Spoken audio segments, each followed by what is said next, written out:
how to make 10K, 15K, 20K on a monthly basis by going after pre-foreclosure homes without using any of your own money, without having to buy the properties. Guys, today I am going to give you 2 simple steps. If you market into pre-foreclosures, if you're new to this channel, guys, I started my real estate journey exactly going after pre-foreclosures. In my first year, I made $115,000, and that's over 6 years ago. And all the way now, I've done the fix and flips, the buy and holds, right? And all of my best deals, whether it be the wholesales, right, when I sell the contract, whether that be the fix and flips, our best assignment deals and our best profits in terms of the fix and flips all came through pre-foreclosure. So we love going after those. And if you're new into real estate, guess what? If you don't know what pre-foreclosures are, typically these are homeowners that are about to lose the home to the bank or maybe the HOA, whoever. They owe money to somebody, and that person is trying to seize the home because they haven't paid their bill for a while. And it could be a couple of reasons, right? Some of them maybe is a loss of a job.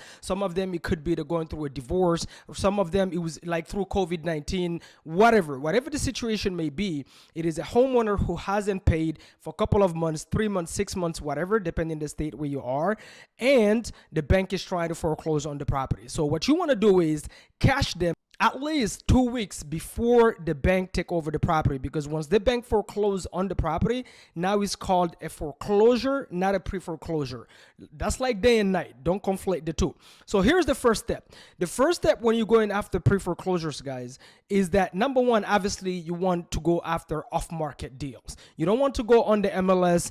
You don't want to go on Zillow and see properties listed for foreclosure, because typically it is too late. You're dealing with the bank, and if it's listed with a real estate agent, is going to be really tough for you to talk sense into most real estate agents to understand and let you help the seller before it goes to auction. Then you can put it on the contract and wholesale that contract and make a $10,000, $15,000, $20,000 assignment fee as a newbie. What you want to do first and foremost is to do it off market. Off market, like for my team and I, we use preforeclosures.com, we use auctions.com, right? So through those sites in all 50 states, the data is absolutely public and free. That's the number one thing. So you want to do off market. The second thing is you obviously want to cash them typically about 2 weeks before the auction.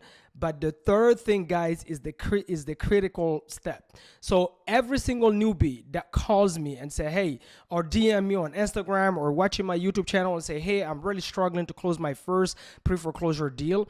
Guess what, guys? What they're doing is, number one, sometimes they're marketing to the wrong state. What I mean by the wrong state is, if you live in a blue state like Central Florida, California, Maryland, you can market to pre-foreclosure.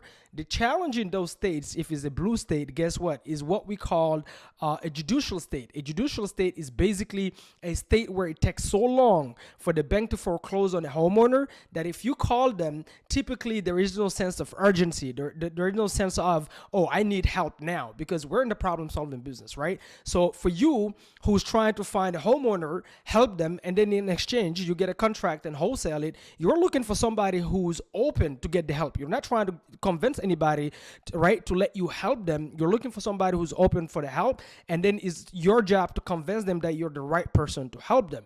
In blue states, there is no sense of urgency, because you can call somebody in New Jersey, a homeowner who hasn't paid their mortgage for 2 years, and the lender is still trying to foreclose on them.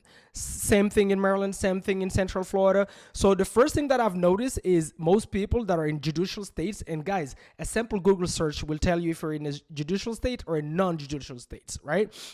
The non-judicial states, I call them the red states. This is, Arizona. This is Georgia. This is Texas. In those states, guess what?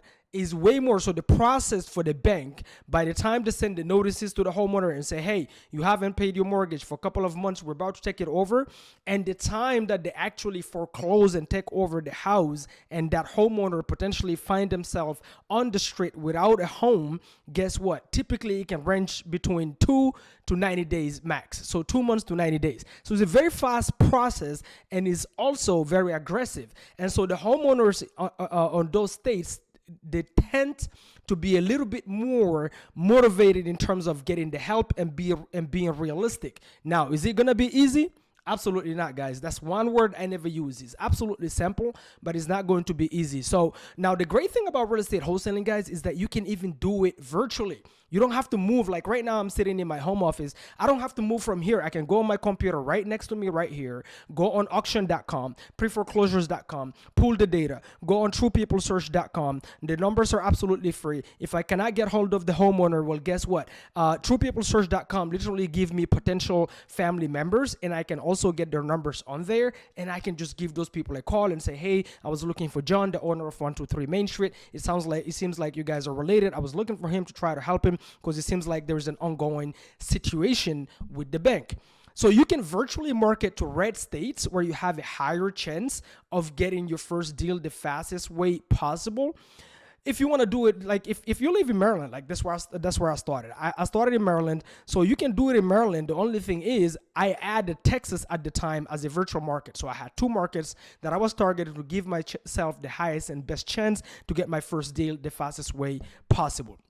Now, the other thing and the last thing, this is the most critical step, is that if you are going after pre-foreclosures, guys, do not think it's going to be easy. It's going to be simple, but these homeowners, they're typically they're natural procrastinators. They want to take their time. They're going to make you work for your money. So on average, a pre-foreclosure deal takes about 90 days to close. So if you call in these homeowners, well, guess what?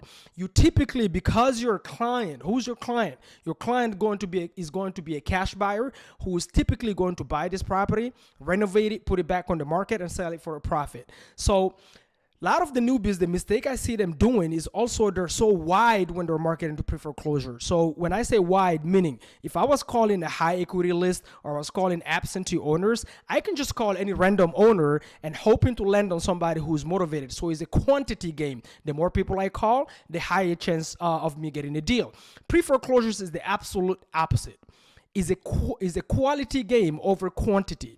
So the more I spend time doing research on the data online, so my team and I, one of the things we do is we only target, and our biggest profits came from these, we only target pre-foreclosures that are high up there in age, for example. How do we know that? We can go on PropWire, we can go on TruePeopleSearch.com, pull out the address that we saw on auction.com that have an auction coming up, and see that the homeowner have owned it for 10 years, 15 years, 30 years.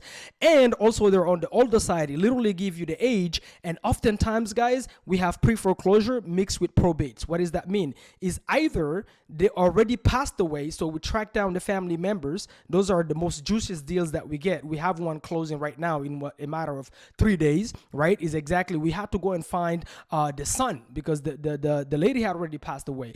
And the reason for that, guys, is because then they have equity.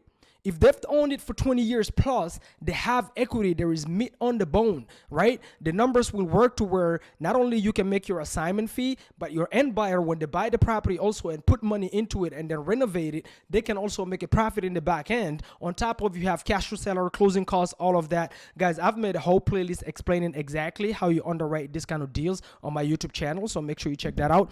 So that's the thing. So you want a mix of pre-foreclosure / probate. How do you know that? Is the length of ownership. So you focus on 10 years minimum ownership and more, and then you target also the people that are on the older side. And the reason for that is because they have more equity, and also they need more help. By the way, guys, most of these elderly that we talk to, they don't have kids, they don't have anybody to help them, or they've already passed away, and their children don't know that they have to go through probate, don't know the fees that are involved going through probate. They don't have the money to keep up with the mortgage, so there's more problems to solve. But now at the end of the day, if your deal takes 3 months, 4 months to close, guess what? It was worthwhile for you to put all that work in to get paid. Because if you go after deals where the owner only owned the property for 5 years, you're gonna do 3 months, 4 months, 6 months worth of work just to make $2,000 on your assignment fee. And we've made that mistake before, so we completely moved away and found out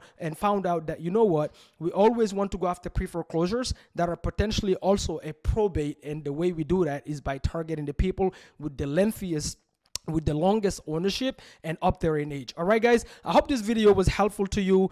Make sure you apply it. Remember, knowledge is not power, only applied knowledge is power. Make sure you check out my pre-foreclosure playlist on this channel. Leave a comment below, like the video if you enjoyed this video, and I'll see you guys on the next one. Boom, boom, boom.